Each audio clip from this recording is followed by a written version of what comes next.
And now, stay tuned for the mystery program that is unique among all mystery programs. Because even when you know who is guilty, you always receive a startling surprise at the final curtain. In the Signal Oil program, The Whistler.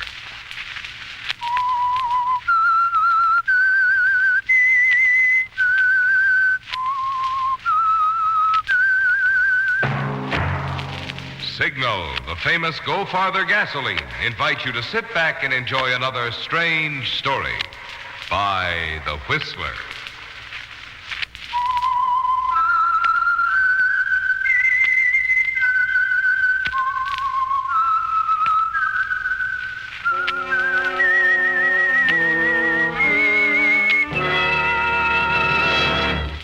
I am the Whistler, and I know many things, for I walk by night.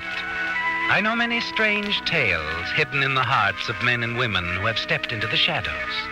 Yes, I know the nameless terrors of which they dare not speak. And now for the Signal Oil Company, The Whistler's strange story. Murder over Burma.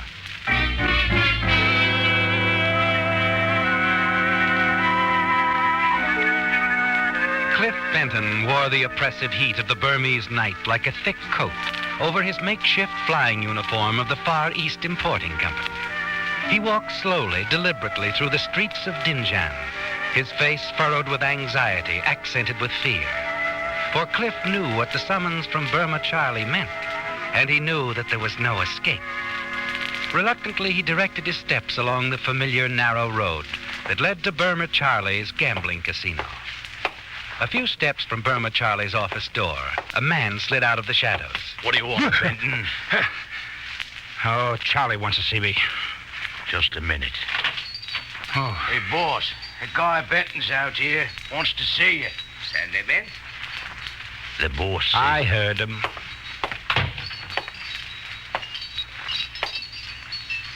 Sit down. Sit down, my boy. Okay.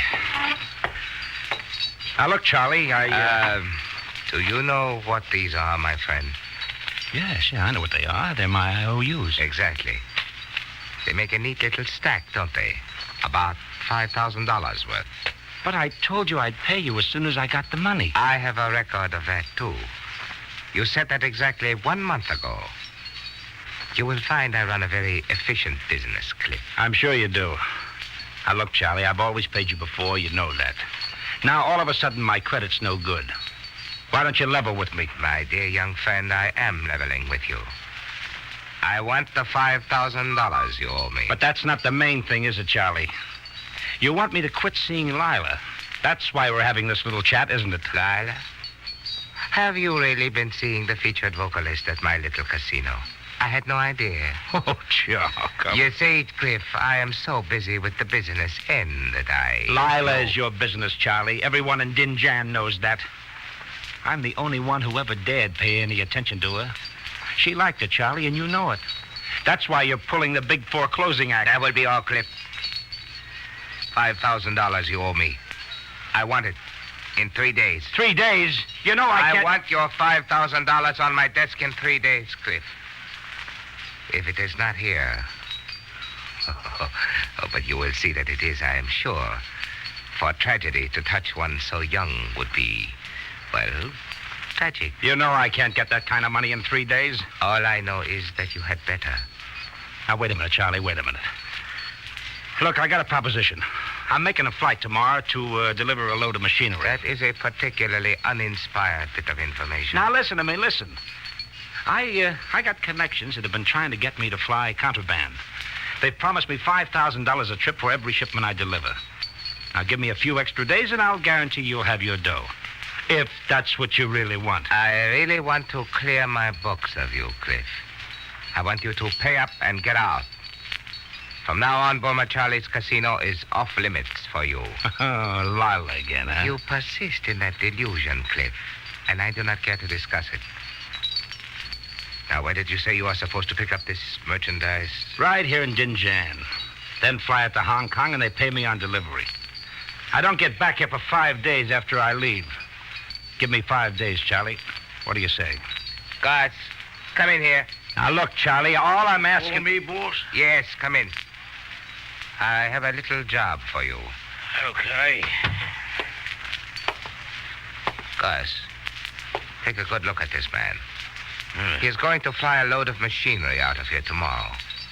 I want you to meet him at Hong Kong when he arrives and stay with him until he gives you $5,000 for me. Gotcha, boss. There is a commercial airliner leaving at 10 tonight. Be on it. If for any reason the money is not forthcoming, take care of him. Understand? Right there, Charlie. I understand. Perfectly. Does this arrangement meet with your approval, Cliff? You're not taking any chances, are you? No. Oh, one more thing.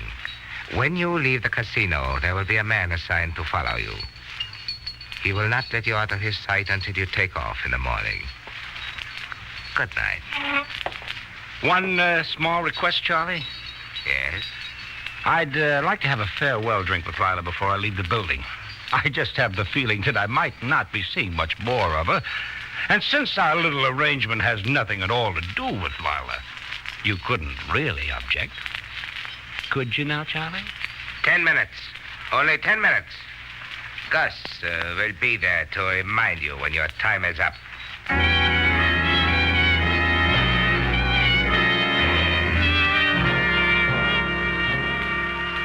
The 5-day reprieve Burma Charlie has granted you doesn't mean much, does it, Cliff? Because there is no connection in Dinjan, is there? No $5,000 for flying contraband. And now, with 2 of Burma Charlie's men assigned to watch you, there's no chance of sneaking out of Burma without paying your debts. Lila has just finished her song as you walk into the dining room. You catch her eye and she joins you in the bar. When you finish telling her about your meeting with Burma Charlie, her lovely face is drawn and scored with fear. I've been afraid all along that something like this would happen. Well, I guess Charlie figures he owns you, or at least has controlling interest. And maybe he does. I think you know better than that, Cliff. Maybe. But does Charlie know better? Cliff, I don't know what to do. I've got to get away from here.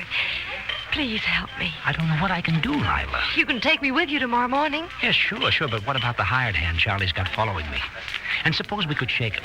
What about that killer he's got waiting for me in Hong Kong? No, honey. No, I'm afraid he's got us whipped. There's got to be a way out of here. Wait a minute. Maybe there is. What is it? Dave. Who? Dave Cummings, my co-pilot. I just thought of him. Listen, honey, in the 4 years since he came to work for Far East, he hasn't spent a dime he didn't have to. Why, that money belt of his is so loaded, I don't know how he gets off the ground with it. He must have at least $6 or $7 grand in it. What's that got to do with us? Just this. I'll borrow all I can, a few hundred more than 5,000 if I can get it. We'll pay Charlie off, and before Gus takes off for Hong Kong, that'll get the 2 thugs off my trail. Oh, Cliff. Then tomorrow morning, you take off with Dave and me, and when we get to Hong Kong, we just leave the plane, Dave, and Burma, and head for the States. What about Dave? When do we pay him back? We don't, honey. Maybe that'll teach him to trust banks. Now, look, don't forget, we take off at 7 in the morning. All and right. then... Time's up, Benton. Do you go or do I have to help you? Well, Lila, it's been fun. Take care of yourself, honey. And who knows, maybe I'll be seeing you again one of these nice mornings.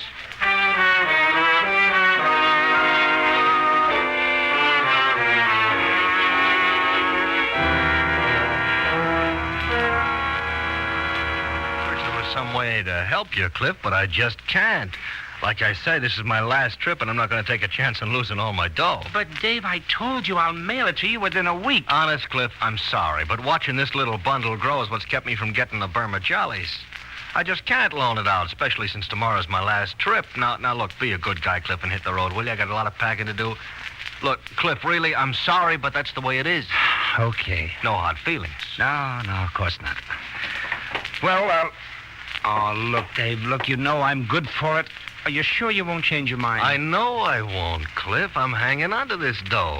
And if anybody wants even a dime of it, he'll have to get it over my dead body.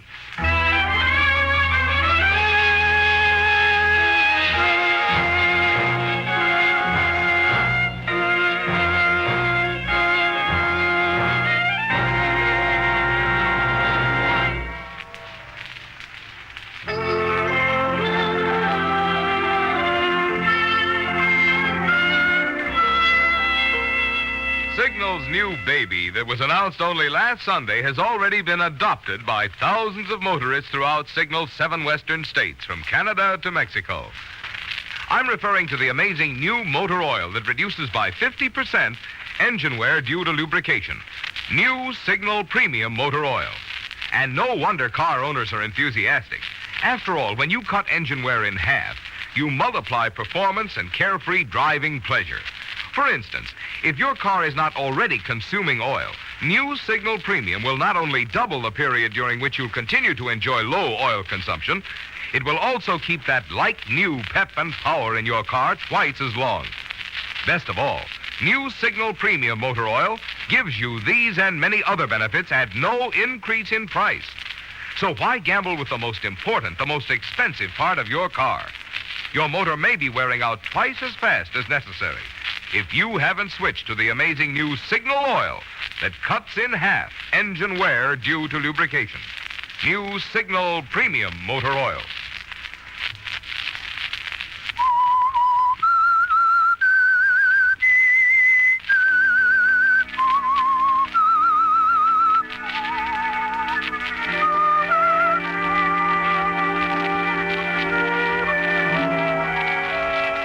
It's not going well, is it, Cliff? You still owe Burma Charlie $5,000. And Dave Cummings, your co-pilot, has refused to lend you the money. You know that Burma Charlie means business. If you don't deliver the $5,000, he'll kill you. Then you recall Dave's last words, that whoever wanted his money had to get it over his dead body. That gives you the idea, a plan to pay off Burma Charlie and perhaps have a little money left for yourself. You hurry to your car and drive out to the airfield. Go straight to your plane, climb aboard, and then go forward. You take a pair of pliers out of the toolkit, reach down behind the bulkhead, and put a crimp in the line to Dave's oxygen supply. You know that your plan would never work if it weren't for the fact that the two oxygen systems operate independently of each other. You know, too, that men have been known to do strange things when they couldn't get enough oxygen at high altitude. The job completed, you replace the pliers. Take a final look at Dave's oxygen line. You're sure no one would notice anything was wrong. You smile in satisfaction, then leave the plane. As you start for your car, a figure steps out of the shadows. You go somewhere? Who are you? I am a friend of Burma Charlie. He informed you tonight that there was man assigned to follow you until tomorrow morning. This man are myself. Oh? Well, you can go home now. I'm not going anywhere. And you can tell Charlie that he'll get his dough. Forgive me for not delivering message, but I am forced to accompany you to ensure you against become lonesome and possible seeking company of midnight train. Where we go now? Home? Yeah. We go home, Mr. Moto.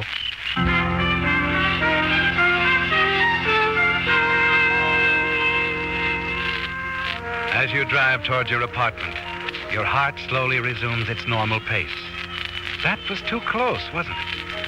Then as you come within sight of your destination, a thought suddenly intrudes itself. Lila, you can't take her with you tomorrow, can you? There's too much of a risk involved. The man assigned to follow you takes up a position on your doorstep as you enter your apartment. Lila, what are you doing here? Don't you know that... Cliff, I'm glad you're back. For a while, I was afraid you might have... Oh, Cliff, you don't know what it's been like these past few hours since you left Charlie's place. What happened? Charlie called me into his office after you left. He told me that from now on, I was his exclusive property. And that he'd kill any man I so much as looked at. How did you get here? I climbed out of the window in my dressing room. He'd kill me if he finds me. I can't go back. Oh, Cliff, let me stay here until the morning. And then we can go to the airport tomorrow. No. No, Lila, it's too risky. It's no good. We can't take the chance. It might ruin everything. Cliff, if I didn't know better, I'd think that maybe you didn't want me to go. I can't help it. I've had to change my plans. Then you don't want me to go. That's right. I don't want you to go. But... Look, baby, I might as well tell it to you straight. I've changed my mind about taking you with me to the States. Cliff, why? Why? It's very simple, Lila. I'm playing this hand by myself. Don't worry. You won't have any trouble finding yourself another boy. Another boy. Cliff, you said... Look, baby, I don't owe you a thing. If I promise to take you with me, that's my business. And if I've decided to break my promise, that's also my business. You were Burma Charlie's private property before I came around. Now, there's no reason why I should break up such a cozy little arrangement like that. That's not true. Besides, you told me... Sure, I told you a lot of things. But you don't go with me tomorrow. However, if you're real anxious for a change, there's the midnight train you can catch. Now go on home. I've met some pretty low people in my life, Cliff. But I don't think I ever have or ever will meet anyone quite as low as you. This is the way out, honey. I'm sorry you have to leave so soon. Give Burma Charlie my love.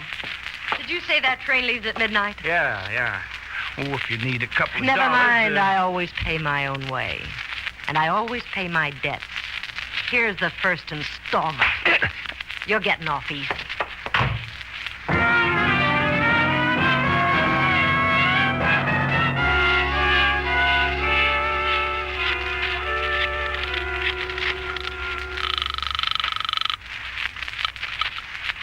Burma Charlie speaking. Charlie, this is Cliff. Oh, yes, Cliff.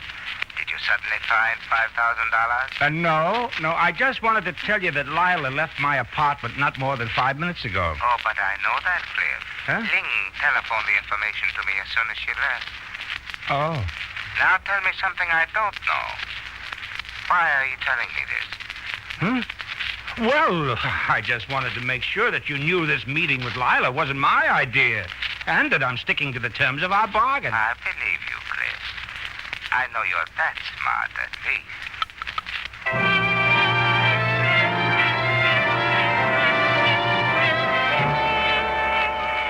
Even the weather has worked out perfectly for your plan, hasn't it, Cliff? When you reach the airport, you find just enough turbulence in the ballet to enable you to convince the chief of operations that a flight over the mountains is the wiser course. Dave should be along soon, and you hope he doesn't decide to come in and check the weather. After last night, he might grow suspicious if you were to change your flight plan on such a flimsy pretext. You whirl as you hear the door open behind you. Hiya, Cliff. Everything all set? Yeah, I'm getting the route forecast now. How does it look? Oh, not bad, but there's some stuff in the valley that I'm not too sure of, so I'm routing over the mountains. Oh, no, do we have to? Why? Well, what's the matter? Oh, nothing, only I'm not too eager about dragging on oxygen for 2-3 hours. Kind of hope my last ride might be an easy one. Let me see the report, huh? Here. Doesn't look too bad. I don't see what you're so worried about. Wait a minute. Let me do the figuring, will you? Okay. Don't get yourself in an uproar. Oh, I'm sorry, Dave. I guess I'm a little upset about this being your last flight today. Sure, Cliff. I'll wait for you out at the ship. See you in a little while.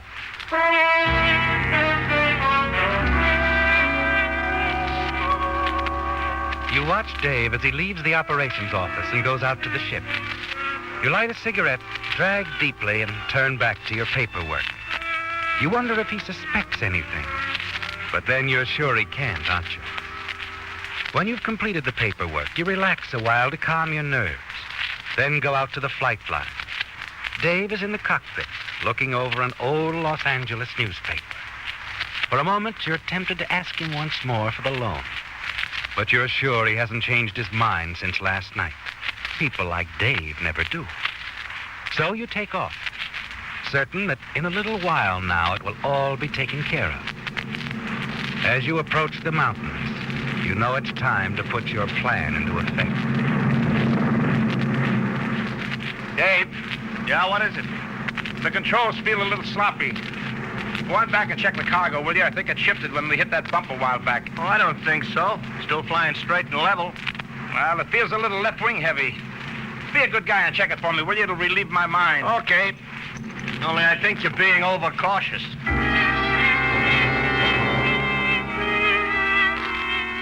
No, Cliff, you're not being overcautious, are you?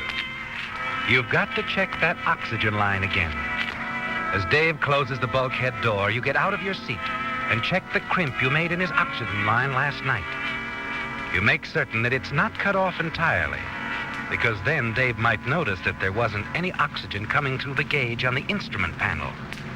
It had to be crimped just so, just enough so that Dave wouldn't notice anything was wrong, until it was too late.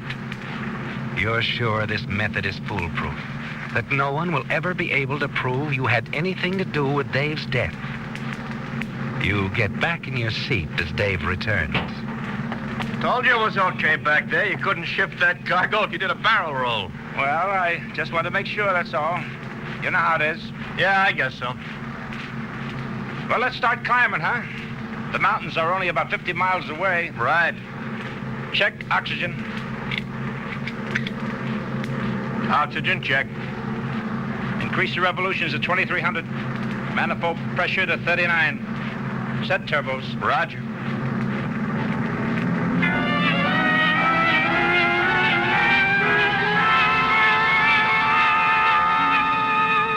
The ship climbs slowly, doesn't it, Cliff?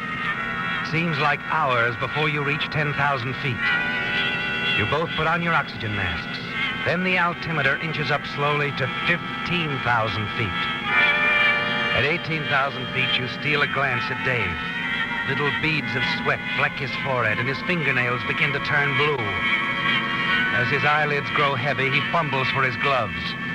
As he fumbles, you know that he's on his way out. Anoxia, the Army called it. Nobody ever knew they were suffering from oxygen starvation until just before they passed out. Then it was too late. Well, Dave is on his way out now. He fumbles and fumbles, trying to get his gloves on. Then settles in his seat, his head slumped forward on his chest. You wait 5 minutes, and then call him on the intercom. Dave. Dave. I made it. He's dead. I made it. You have to work fast now. You turn the ship around, then put it into a dive. You must descend to 10,000 feet before you can take your oxygen mask off and finish the business at hand. At 10,000 feet, you level off and engage the automatic pilot. Then you unbuckle your safety belt and drag Dave to the rear of the cargo compartment.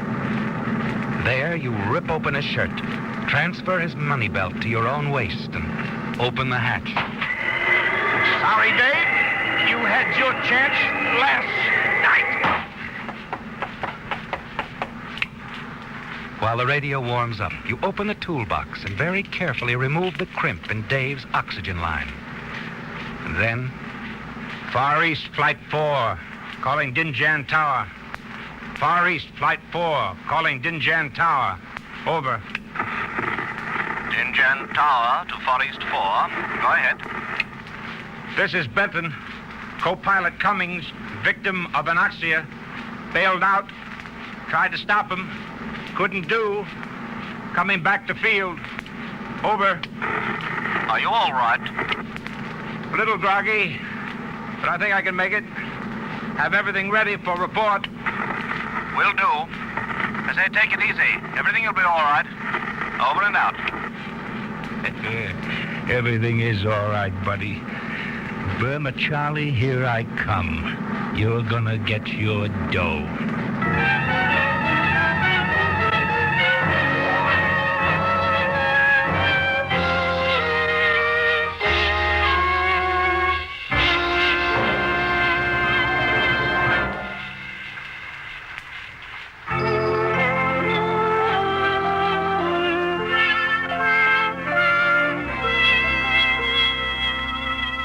If you really want to baby your car, then the motor oil for you is Signal's amazing new motor oil that reduces by 50% engine wear due to lubrication.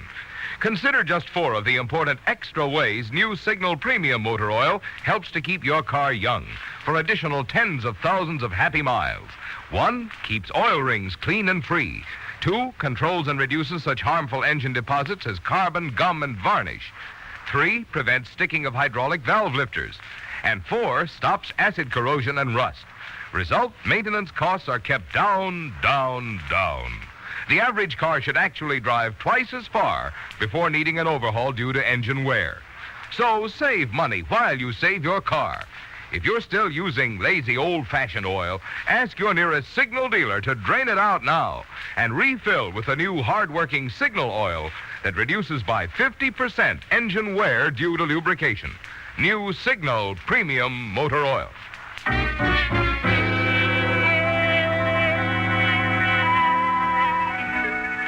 Well, Cliff, it's all over, isn't it? Your co-pilot, Dave Cummings, is dead. And you're sure that the treacherous heights of mountain range will be a safe guardian of your secret. You smile as you point the ship back in the direction of Dinjan. Dave's money belt, now strapped securely around your waist, contains enough money to pay off your IOUs to Burma Charlie. And you'll have some left over to enjoy. In the office of the chief of police, you have no trouble convincing them that Dave, apparently a victim of anoxia because of defective oxygen apparatus, had gone berserk. And despite your heroic efforts to control him, had broken away and leaped to his death. I kept my eyes on him as long as I could, sir. I never did see his chute open. Then I started to get groggy, so I stumbled back to the cockpit and switched from portable to main oxygen supply. Have you any idea as to why his oxygen supply was cut off? No, sir. That is, I don't think so, sir. The only clue I could possibly give you is that I noticed ice crystals in the intake valve of my mask. Mm-hmm. That sometimes happens at extreme altitudes. Maybe Dave's mask accumulated too many crystals. Of course, that's only a guess, sir. Yes, of course. Well, I don't see any reason why you should have to stick around here any longer. Oh, excuse me. Yes? Oh. Are you sure? Yes, he's here. Yes, by all means, right away. Thanks. Mr. Benton, I'm afraid I'll have to detain you a while after all. What? Why? Well, what for, sir? Lila. Yes, Cliff. But the midnight train, you said Yes, I said I might take the midnight train. But when I left your place, I knew I'd been spotted by the man in front of your house. So I went out to the airport and hid in your plane. In my plane? This young lady claims to be a witness to your co-pilot's death, Mr. Benton. Oh, Lila. Oh, you couldn't have. Dave checked the plane before the takeoff. Checked the plane and found me, Cliff. He even set up an oxygen supply for me because he knew you were going over the mountain. I saw you throw Dave out of that plane. Wait a minute, Captain. Wait a minute. It's her word against mine. Why, how do we even know she was on the plane? She can't prove it. Oh, but I can, Cliff. Before you threw Dave out of the plane, I saw you take off his money belt. What? It's strapped around your waist right now. Go on, Cliff. Deny that. What? Well, Mr. Benton, can you deny it? Lila. Lila. Like I told you, Cliff, I always pay my debts.